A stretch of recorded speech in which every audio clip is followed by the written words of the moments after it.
This scene just cleared in the last 30 minutes. They have removed 3 of the 4 cars that were involved, but they did not take this. This is a light pole that ended up falling onto the cars and had to be cut in half by crews after the fact. There is still a lot of damage here, and there is one car that remains smashed in the back. So we want to show you how this happened. We know that from the time the suspect crashed his car, it took him 12 minutes to get inside of this elementary school. He ended up walking down here, climbing a fence, then finding an unlocked door and going in before starting his rampage. Today, parents and people in this community are asking, did police do enough fast enough?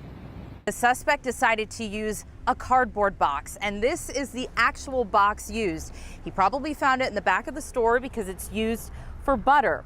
So it wasn't foolproof, because what you'll see in this video is the box fell off of his head, and that helped police identify him.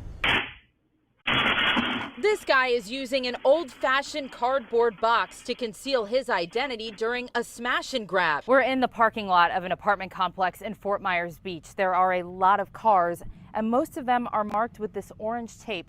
This indicates that rescue crews have gone through the car searching for casualties or potential survivors. And these cars are everywhere, some of them thrown in piles like over there.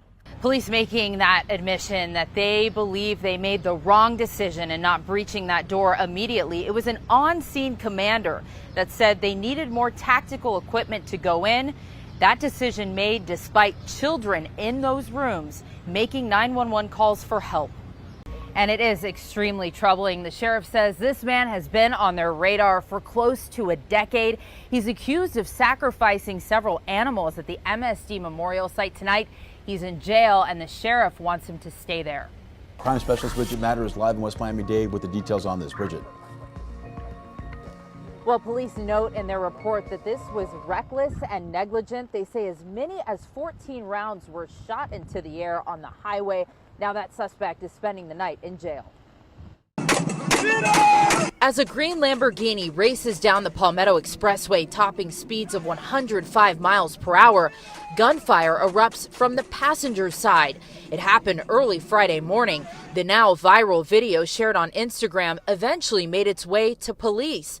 Police say the man holding that tan Glock pistol is 23-year-old Nelson Perez Valdivia. He was cuffed by Florida Highway Patrol and booked into jail after turning himself in Monday. But before the shooting, the Instagram story highlights a boys' night out, Perez Valdivia and another man smoking before posting what appears to be a hefty $2,000 tab, and video of a white Lambo as they drive down the highway.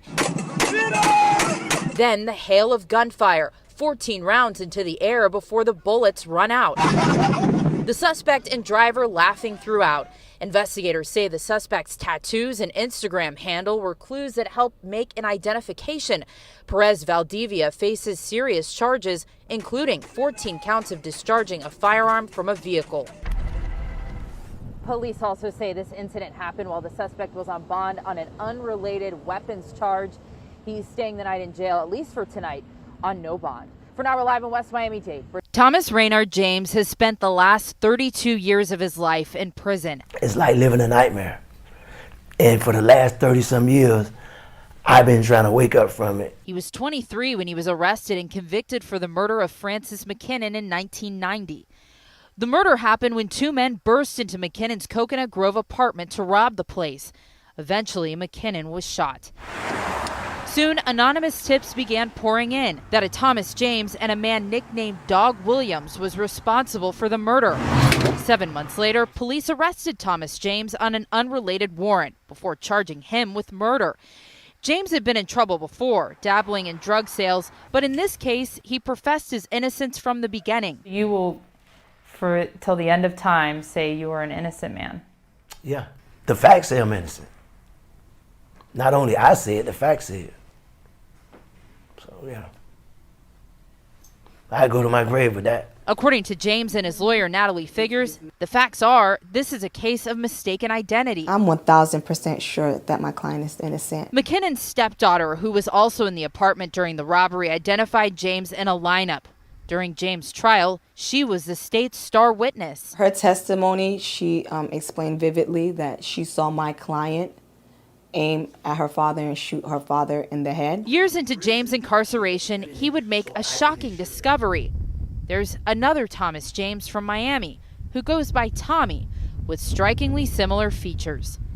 He was known to run with Dog Williams, but he had a solid alibi the night of the robbery.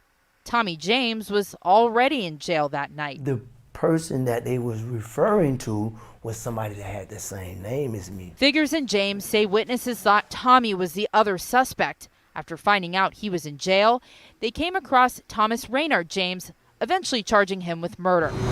Now, more than 30 years into his life sentence, the state attorney's office Justice Project reopened James' case.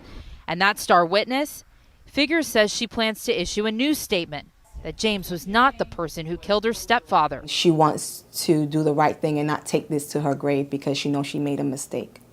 James is being housed at this prison facility in Doral while his case is under review. But his lawyer says the evidence in this was shaky from the start.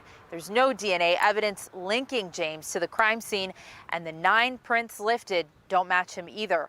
He's adamant police have the wrong guy. Are you a killer? Absolutely not. Absolutely not. Through 32 years, his family has stood by him, even holding rallies to drum up support. Justice for James! James' cousin, Sante Thompson. It hurts to know that his life has been taken away ever since he was 23 years old, and he's still in there. He says with the state attorney's office giving his case a new look, he is cautiously optimistic he will get out. This is the closest I got. I can actually smell it. I can actually smell it.